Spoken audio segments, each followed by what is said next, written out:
Biotechnology ইভলিউশনের একটা গুরুত্বপূর্ণ প্রমাণ হয়তো তারা বলে। আচ্ছা, বায়োটেকনোলজি মেনলি কি এটা বুঝতে হবে। বায়োটেকনোলজির বর্তমান যেটা বহু চলতেছে যে GMO, genetic modified organism, transgenic plant, transgenic animal, transgenic crop, এই ধরনের চলতেছে। Transgenic crop and transgenic plant, transgenic animal কি, ওইটা বোঝার আগে আমাদের বুঝতে হবে বায়োটেকনোলজি কি। বায়োটেকনোলজি নরমালি এটা একটা প্রসেস বস্তু, আপনি বলতে পারেন যেরকম মনে করেন একটা বস্তু প্রাকৃতিক ভাবে একরকম আছে, ওইটাকে আমরা পরিবর্তন করে বেলেগ একটা বস্তু বানাই। যেরকম দই, দইটা তো প্রাকৃতিক ভাবে ওরকম থাকে না, প্রথমে গাখীর থাকে, ওইটাই আমরা পরিবর্তন করে কি বানাই, দই বানাই। যেরকম ওখানে দই কেন হয়, গাখীর থেকে দই কেন হয়, ওখানে একটা অ্যাসিড থাকে যেটাকে বলা হয় ল্যাকটিক অ্যাসিড।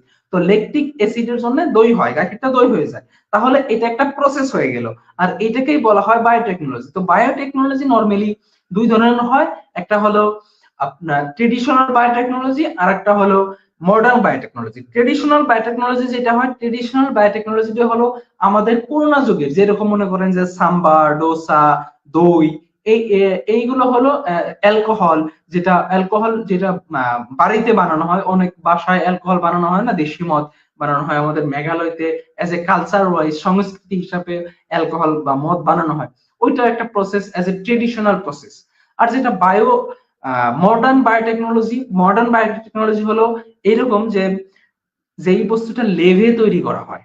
লেভে কি তৈরি করা হয় এটা আমরা বলবো পরে আলোচনা করি। জাস্ট তার আগে আরেকটা বস্তু বুঝি যে বায়োটেকনোলজির প্রিন্সিপাল দুইটা টাইপের কাজ করে। Number one genetic engineering, and number two bioprocess engineering. Bioprocess engineering আমাদের কোনো প্রয়োজন নাই ইভলিউশনে, ওইটা নিয়ে আমি আলোচনা করব না। ছোট এটুকুই বলি, বায়োপ্রসেস ইঞ্জিনিয়ারিং হলো আপনি যেই বস্তুটা করবেন ওইটা হাইজিনিক থাকতে হবে, আপনার নিজেকে স্যানিটাইজ করতে হবে, আপনার কেমিক্যাল গুলো স্যানিটাইজ করতে হবে, আপনার পেট্রিটি স্যানিটাইজ করতে হবে, আপনার হট এয়ার ওভেন সবকিছু স্যানিটাইজ করে একটা প্রসেস করে কি একটা তৈরি করতে হবে। ওইটা হলো বায়োপ্রসেস ইঞ্জিনিয়ারিং। ওইটা আমাদের কোনো প্রয়োজন নাই, আমাদের যেটা প্রয়োজন সেটা হলো জেনেটিক ইঞ্জিনিয়ারিং। জেনেটিক ইঞ্জিনিয়ারিং কি, খুব সহজে যদি বুঝতে হয় তাহলে ধরেন একটা ধান আছে, একটা ধান, ধান গাছ, ওই ধানের ধরেন ধানটা বড় হয় সুন্দর হয়, বাট ধানটা গন্ধ হয়, একটা খারাপ স্মেল করে, খারাপ গন্ধ হয় ধানটাতে। তাহলে এই ধানের একটা ভালো গুণ আছে, একটা খারাপ গুণ আছে। ভালো গুণটা কি, ধানটা বড় হয়, আর খারাপ গুণটা হলো ধানটা খারাপ একটা গন্ধ দেয়, খারাপ স্মেল থাকে ধানটায়। আরো একটা ধান ধরেন ধানটা ছোট হয় কিন্তু ধানের গন্ধটা বহুত ভালো হয়। তাহলে এখানে আমরা জেনেটিক ইঞ্জিনিয়ারিং করতে পারি। আমরা কি করতে পারি, যেই ধানটা খারাপ গন্ধকর কিন্তু ধানটা বড় হয়, এখান থেকে আমরা জিন এক্সট্রাক্ট করে আনতে পারি, জিন কেটে আনতে পারি। জিন কেটে আনবো, কোন জিনটা, যেই জিনের জন্য ধানটা বড় হয় ওই জিনটা কেটে আনবো।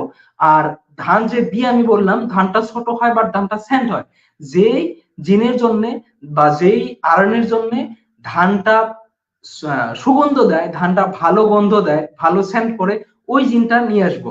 তাহলে এই এক ধান গাছ থেকে নিয়ে আসলাম আমরা কি, ধানটা যাতে বড় হয়, আর ওই একটা জিন নিয়ে আসলাম যাতে ধানটা সেন্ট হয়। তাহলে দুইটা ধান গাছের এক জিন এনে আমরা একখানে করলাম, একত্রিত করলাম।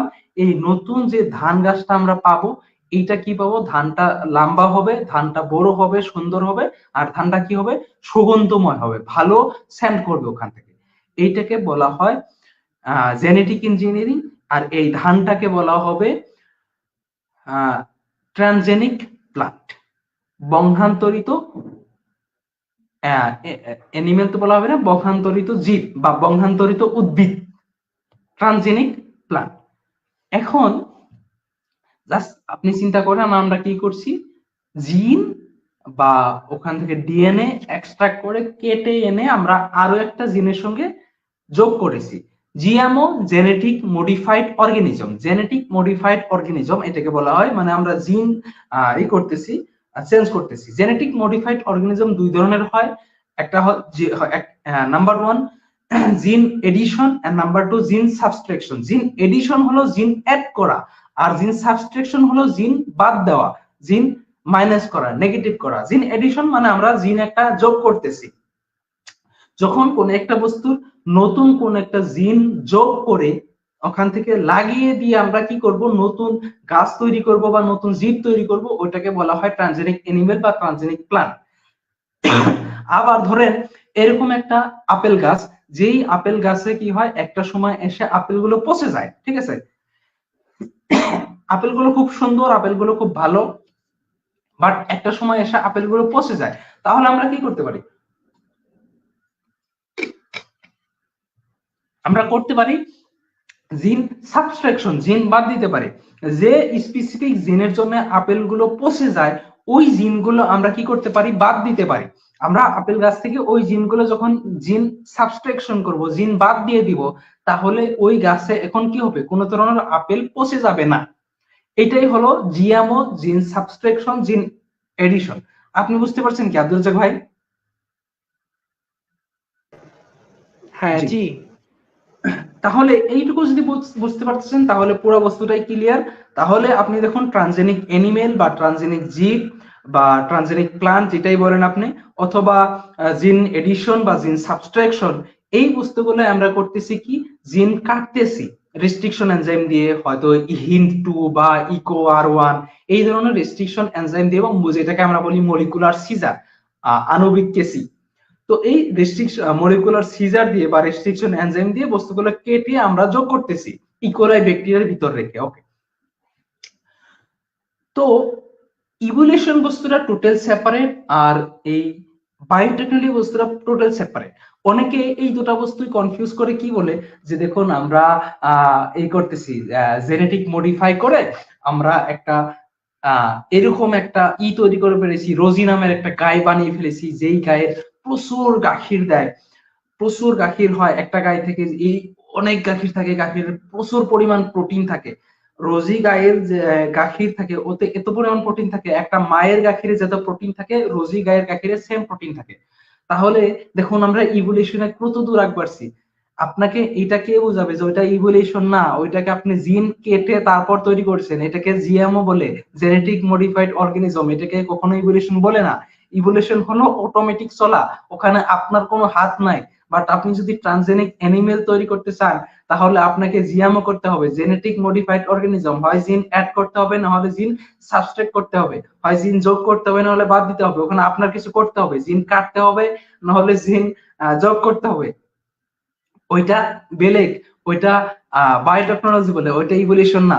তাহলে ক্লিয়ার যে ইভলিউশন আর biotechnology, genetic modified organism, transgenic animal, transgenic plant, এইগুলো এক না, এইগুলো ডিফারেন্স। ওইটা এখানে নিয়ে এসে আপনি ইভলিউশন প্রমাণ করতে পারবেন না। অনেকে আসে, অনেকে বলে যে আমি ইভলিউশন প্রমাণ করতে পারবো। কি প্রমাণ? Biotechnology, GMO, genetic modified organism. যখন কোন একটা সাধারণ মানুষকে, যে এগুলো বুঝে না, ট্রানজেনিক অ্যানিমেল কি, বায়োপাইরেসি কি, পিসিএর কি, পলিমারেজ চেইন রিঅ্যাকশন কি, ক্লোন কি, ক্লোনিং ভেক্টর, ক্লোন কি, ক্লোন একটা বস্তু থেকে আমরা বহুত একটা বস্তু করতে পারি। যেরকম মনে করেন একটা জীব আছে বা একটা প্লান্ট আছে, ওই প্লান্টের যে আছে, জিন আছে, ওটাকে আমরা পিসিআর করতে পারি, পলিমারেজ চেইন রিঅ্যাকশন, ওই পিসিআর করে ওটাকে আমরা ক্লোন করতে পারি, সেম বস্তু 2-3 বার বানাতে পারি, এটাকে বলা হয় ক্লোন। আর এই ক্লোনটা একটা বস্তু থেকে আমরা 100টা পর্যন্ত ক্লোন করতে পারি, যেটাকে বলা হয় ক্লোনিং ভেক্টর। তো এই ক্লোনিং ভেক্টর গুলো যখন নিয়ে আসবে, পিসিআর গুলো যখন নিয়ে আসবে, জিএমও, জিন এডিশন, জিন সাবস্ট্রাকশন, জিন থেরাপি, এগুলো যখন একজন সাধারণ মানুষকে বোঝাবে, তো তো বুঝবে হ্যাঁ ইভলিউশন ঠিক। কিন্তু এদেরকে কেউ বোঝাবে যে ইভলিউশন আর বায়োটেকনোলজি দুটা অন্য বস্তু। ইভলিউশন মানে হলো নিজে নিজে চলা, অটোমেটিক হোক, আমি মানুষ আছি আজকে, কালকে আমি বান্দর হয়ে যাব বা অন্য কিছু হয়ে যাব, ডাইনোসর হয়ে যাব, এটা হলো ইভলিউশন।